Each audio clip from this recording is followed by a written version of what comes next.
পশ্চিমবঙ্গের রাজনৈতিক অঙ্গন উত্তেজনার চূড়ান্ত পর্যায়ে। রাজ্যপাল সিভি আনন্দ বোস বনাম তৃণমূলের হেভিওয়েট সাংসদ কল্যাণ বন্দ্যোপাধ্যায় কথার লড়াই শুরু হয়েছিল শুধু অভিযোগ প্রতি অভিযোগ দিয়ে, কিন্তু এখন পৌঁছে গেছে বিস্ফোরক পর্যায়ে।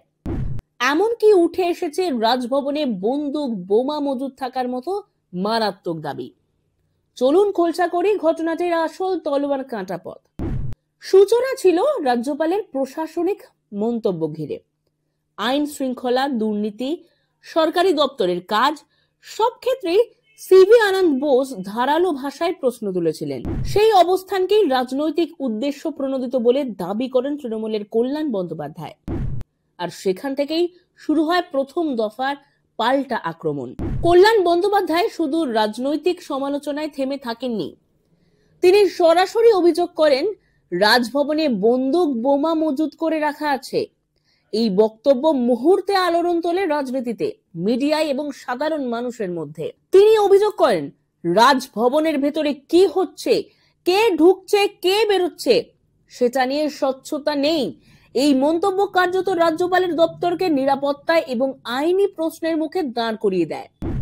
সিভি আনন্দ বোস এই অভিযোগকে অযৌক্তিক, মিথ্যা এবং ইচ্ছাকৃত উস্কানি বলে প্রত্যাখ্যান করেন। তিনি জানান, রাজভবন দেশের অন্যতম সংবেদনশীল প্রতিষ্ঠান।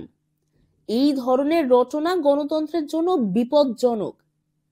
রাজ্যপালের যুক্তি, যেসব রাজনৈতিক নেতা বারবার এই ধরনের মন্তব্য করছেন তারা নাকি প্রশাসনিক কমজোরিকে আড়াল করতে চাইছেন। কিন্তু এটি শুধু ব্যক্তিগত লড়াই নয়, এটি কেন্দ্র রাজ্য সম্পর্কের পুরনো টানাপোড়েনের নতুন সংস্করণ।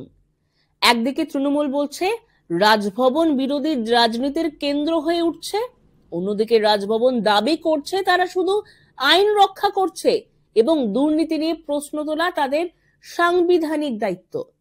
সুতরাং এই লড়াই আদতে দুই প্রতিষ্ঠানের ক্ষমতা সংজ্ঞা নিয়ে সংঘাত।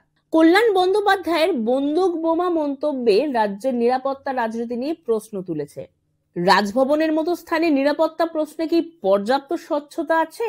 রাজনৈতিক বক্তব্য কতটা সীমা অতিক্রম করছে? জনগণের মনে বিভ্রান্তি তৈরি করে কার লাভ? এই প্রশ্নগুলি এখন আলোচনার কেন্দ্রবিন্দু। সিভি আনন্দ বোস বনাম কল্যাণ বন্দ্যোপাধ্যায় এই লড়াই এখন শুধু আর কথা বা খেলা নয়, এটি রাষ্ট্রের প্রতিষ্ঠান, রাজনৈতিক ভাষা এবং জনবিশ্বাসের উপর সরাসরি প্রভাব ফেলছে। রাজভবনে বোমা অভিযোগ হোক বা সাংবিধানিক সীমা লঙ্ঘন বিতর্ক, প্রতিটি পদক্ষেপ রাজ্যের রাজনৈতিক তাপমাত্রাকে আরো বাড়িয়ে দিচ্ছে। পরবর্তী অধ্যায় কি হবে সময় বলবে। সত্যিকারের আপডেট পেতে অবশ্যই চোখ রাখতে হবে আমাদের চ্যানেলে, তার কারণ আমাদের চ্যানেল সবসময় সত্যের পথে থাকে। ভিডিওটি ভালো লাগলে অবশ্যই লাইক করবেন, ভিডিওটিকে শেয়ার করতে ভুলবেন না। এবং আপনাদের মতামত কি?